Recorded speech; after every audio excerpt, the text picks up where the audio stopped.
Bonjour à tous, bonjour à chacun, bienvenue pour ce nouvel épisode des Clés de la liturgie sur RCF. Aujourd'hui, 9 janvier, à l'heure où paraît cet épisode, l'Église fête le baptême du Seigneur, le baptême de Jésus dans le Jourdain par son cousin Jean-Baptiste, fête qui clôt le temps de Noël et qui ouvre sur le temps liturgique dit ordinaire, l'occasion pour nous de revenir sur cette fête, mais aussi sur la fête qui la précède juste et qui lui est liée, on va le voir, à savoir l'Épiphanie. Et avec nous en studio, comme chaque semaine, le père Charles-Marie Rigaille, aumônier de l'Université catholique de Lille et qui a étudié pendant quelques mois, années, la liturgie à Rome. Bonjour mon père. Bonjour Arnaud. 2 fêtes en une émission, c'est pas si anodin que ça, car j'ai découvert en la préparant cette émission que l'Épiphanie et le baptême du Seigneur étaient traditionnellement liés, car en fait elles sont toutes les deux, à leur manière, des manifestations de Dieu, c'est ça ? Exactement. C'est la signification à l'origine du terme épiphanie, c'est-à-dire manifestation. Le Dieu qui se donne à voir, qui se rend visible. Alors on a ces 2 fêtes qui sont intimement liées. Aujourd'hui, ils sont 2 dimanches qui se suivent, mais par exemple, ça c'est notre manière de faire en Occident. En Orient, elles sont encore liées puisqu'elles sont le même jour.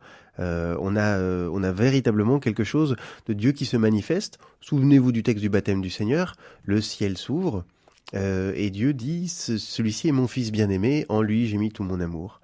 Et le jour de l'Épiphanie, il y a quelque chose d'autre qui s'ouvre, puisque ce sont ces fameux mages qui viennent et qui manifestent au monde que le monde entier est appelé à venir se recueillir devant la crèche et à reconnaître dans ce petit enfant Dieu qui vient rejoindre notre humanité. Justement, commençons par là. Donc, Épiphanie, vous nous avez dit, c'est la manifestation de Dieu. Ces mages, justement, alors, traditionnellement, on pense qu'ils sont 3, on pense que ce sont des rois, mais que nous dit vraiment l'Écriture là-dessus ? Eh bien, l'Écriture nous dit très sobrement que ce sont des mages venus d'Orient. C'est tout. C'est-à-dire que on ne dit pas dans l'Évangile combien ils sont, et on ne dit pas dans l'Évangile qu'ils sont rois. Après, c'est des personnages qui sont devenus extrêmement populaires, on s'est beaucoup attaché à eux, puis chacun s'y est un peu reconnu. D'ailleurs, aujourd'hui, dans les crèches, si vous regardez, il y en a un qui a l'air de venir d'Afrique, il y en a un qui a l'air de venir d'Asie, d'autres plutôt d'Europe ou d'Océanie, où on ne sait pas. C'est déjà quelque chose de théologique. De leur donner chacun une origine différente, c'est une manière de dire le monde entier est appelé à venir à cette crèche. C'est pas réservé à un peuple élu, comme on pourrait dire, c'est la manifestation de Dieu à l'humanité tout entière. Et eux en sont les signes, et ils représentent un peu chacun d'entre nous. Est-ce que ça avait une signification à l'époque de dire qu'ils venaient d'Orient ? Oui, ça voulait dire qu'ils venaient de loin. C'était le monde inconnu. Ils venaient de très loin, et puis le fait qu'ils sont mages, c'est des scientifiques, c'est des chercheurs, sont des gens qui cherchent Dieu. On dit dans le Gloria du jour de Noël, enfin, paix aux hommes de bonne volonté. Et bien effectivement, ils font partie de ces hommes de bonne volonté, ces hommes qui cherchent Dieu de tout leur cœur, de tout leur être. Et aujourd'hui encore, sur notre terre, ils sont nombreux. Et à la suite de Noël, évidemment, il y a les bergers qui sont venus les premiers. Mais ensuite, quelques jours après, il faut du temps. Effectivement, toujours un peu de temps. Mais l'objectif, c'est que chacun se retrouve autour de la crèche à contempler le mystère de Dieu. Dans l'histoire, on leur a donné même des prénoms. Dans l'histoire, on a dit qu'ils étaient 3. Parce qu'en fait, il y a 3 cadeaux. Donc justement, venons-en. Voilà, les 3 cadeaux, ça aussi, c'est l'Écriture qui nous le dit. Et oui. c'est pas anodin. Ces cadeaux ont une signification forte. On peut en tout cas reconnaître une certaine signification dans ce que ces mages viennent apporter. Ils n'ont pas pris simplement ce qu'ils avaient dans leur bagage pour faire un cadeau. Ils n'ont pas acheté en passant quelque chose. Ils apportent quelque chose qui vient donner du sens à leur attitude et à leur présence. Donc, on va avoir, je ne sais pas si vous vous souvenez de ces fameux cadeaux. Si, alors, la myrrhe, oui, l'encens et l'or. Bravo, pas extraordinaire, mal, hein. oui, c'est très bien. C'est pour ça que je travaille chez RCF. Je vois qu'il y a des critères de sélection. Ouais, il y a des critères. Oui. Alors, l'or, l'or, c'est tout de suite vu et très simplement comme quelque chose de la divinité. C'est précieux. C'est précieux, c'est inoxydable, ça dure dans le temps, c'est éternel, l'or, et ça brille, ça illumine, et donc ça lui donne la raison de sa préciosité. Mais c'est surtout, il y a quelque chose de la divinité. quelque chose aussi de la royauté. L'or souvent est réservé au roi, il faut avoir les moyens déjà. Et donc, on dit quelque chose que ce petit enfant est appelé à devenir véritablement roi. L'encens, on l'utilise encore aujourd'hui, de même que l'or, on le retrouve parfois dans la liturgie, dans les choses très importantes, les calices, les patènes, parfois les croix, etc. L'encens, on le retrouve dans la liturgie. Il y a quelque chose de la dimension sacerdotale du prêtre. Il y a quelque chose de l'offrande, cette fumée, vous savez, qui monte vers Dieu comme une prière. Et donc le prêtre, celui qui se tourne vers Dieu. Celui qui se tourne vers Dieu, celui qui offre aussi. Celui qui offre. Et donc, vous avez sûrement remarqué qu'on encensait, par exemple, aux funérailles, les cercueils. C'est voilà, que dans un ultime geste, toute la vie de la personne soit une offrande. Et donc, une dimension du grand prêtre, le Christ est grand roi, grand prêtre. Et puis, la myrrhe, c'est quelque chose, donc là c'est moins commun puisqu'on l'utilise qu'est-ce que c'est la myrrhe plus aujourd'hui. Pour nos auditeurs. Alors c'est un parfum qui semble-t-il servait à embaumer dans l'Antiquité. Et donc dans ce geste-là, on a déjà l'annonce de la mort. Qui effectivement, la naissance de Jésus prend tout son sens à la croix.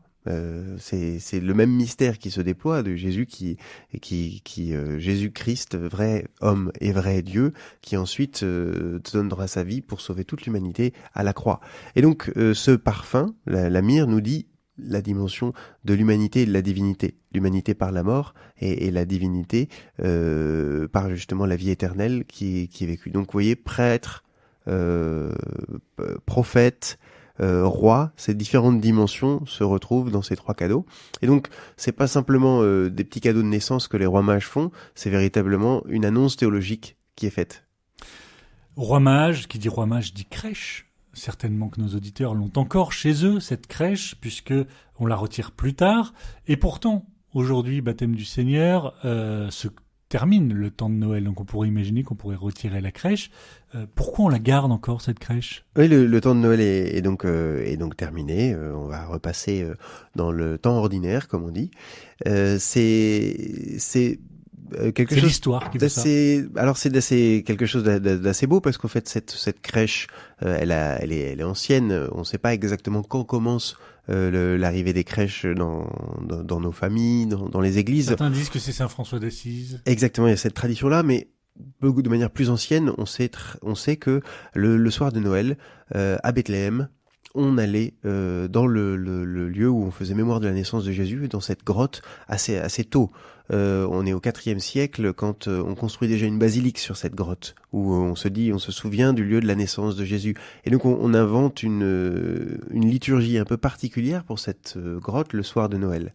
Ce qui fait que à Rome, quelques années plus tard, au moment de la construction de Sainte-Marie-Majeure, on construit aussi un petit oratoire souvenir de la nativité à Sainte-Marie-Majeure. Si vous allez sous l'autel, il y a un morceau du berceau qui est conservé, une relique du berceau de Jésus qui est conservé. Et donc on avait cette petite grotte et on a pris l'habitude d'y mettre une crèche.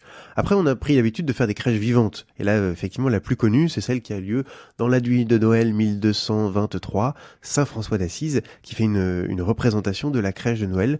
Lui, comme franciscain, évidemment, la spiritualité de l'incarnation et de la pauvreté de Jésus qui rejoint l'humanité à la crèche est extrêmement forte. Et après, on va prendre l'habitude d'en mettre un petit peu partout pour rappeler ce mystère de Noël. On en aura dans les églises. Et puis, chacun pourra avoir ce petit objet très populaire. Et effectivement, ça fait le bonheur des enfants, faut le reconnaître. Et pourquoi on la garde plus longtemps alors ? Alors, on la garde plus longtemps, mais déjà parce que ce serait dommage de la démonter si vite. Les rois mages arrivent à peine à la crèche que le temps de Noël est terminé. Et donc, ça fait des semaines qu'on fait avancer peut-être parfois les rois mages dans le temps.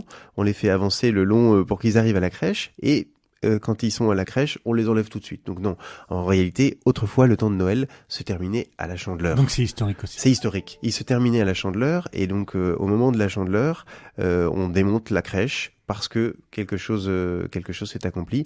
La Chandeleur, c'est le temps de la présentation de Jésus au temple. Un nouveau temps s'ouvre et on peut démonter la crèche. C'est pas plus mal qu'on l'ait encore un petit peu, parce que évidemment nous on aime tous cette crèche. Elle est à la fois simple et elle dit beaucoup de choses de notre foi. Alors on la garde jusqu'à la Chandeleur et on profite de la présence des rois mages. Des enfants en particulier. Alors je refais quand même un lien avec le baptême du Seigneur, parce que on a parlé de l'épiphanie, mais on a dit qu'elles étaient liées, ces fêtes, comme étant des manifestations de Dieu. D'ailleurs, liturgiquement, dans des antiennes, je crois que l'antienne des Laudes, de l'épiphanie, oui. On parle déjà du baptême, on parle déjà des noces de Cana, une autre manifestation de Dieu. Qu'est-ce que nous dit, puisque aujourd'hui on fête le baptême du Seigneur, qu'est-ce que vous pouvez nous dire et qu'est-ce que nous dit le baptême du Seigneur pour nous, baptisés, qui vivons aujourd'hui cette fête ? Alors oui, vous évoquez quelque chose d'assez surprenant que on remarque pas forcément, mais c'est cette antienne qui nous dit à la fois l'épiphanie, le baptême du Seigneur et les noces de Cana qui tombent, si on n'est pas prévenu, un peu comme un cheveu sur la soupe en disant aujourd'hui le Seigneur se manifeste à Cana. C'est tout simplement parce que c'est effectivement Saint Jean qui parle de manifestation, donc épiphanie au sens littéral. Ces manifestations qui se font devant le monde entier, devant les mages venus l'adorer, donc pour l'ensemble du monde, qui se font à Cana, puisque le Cana c'est le premier signe où Jésus se manifeste, et qui se fait au baptême, puisque là c'est la première fois que, en descendant dans l'eau, le ciel s'ouvre. Le ciel s'ouvre et vous vous souvenez de cette fameuse l'Esprit Saint qui descend comme une colombe, on dit comme une colombe, ce qui fait que très souvent il est représenté par une colombe. L'Esprit Saint descend comme une colombe et une voix se fait entendre en disant « Celui-ci est mon fils bien-aimé, en lui j'ai mis tout mon amour ». Et alors c'est là que la théologie du baptême de Jésus est extraordinaire, parce que cette parole que on entend sur Jésus, qui doit dire à ceux qui sont autour de lui, tiens, qui est-il celui dont on parle ainsi, celui dont Jean-Baptiste dira, il faut qu'il grandisse et que je diminue. Eh bien, toutes ces choses-là, elles sont pour nous. C'est-à-dire que dans ma vie, il faut que la présence du Christ grandisse et que ce qui est moi, c'est-à-dire mon égoïsme, mon égocentrisme diminue. Et surtout, je peux me rappeler du jour de mon propre baptême où on dit, en fait, cette parole que Jésus a entendue sur lui, elle est valable pour moi aussi. Aujourd'hui, tu es mon fils bien-aimé, en toi je mets tout mon amour. Merci mon père, à la semaine prochaine. À la semaine prochaine.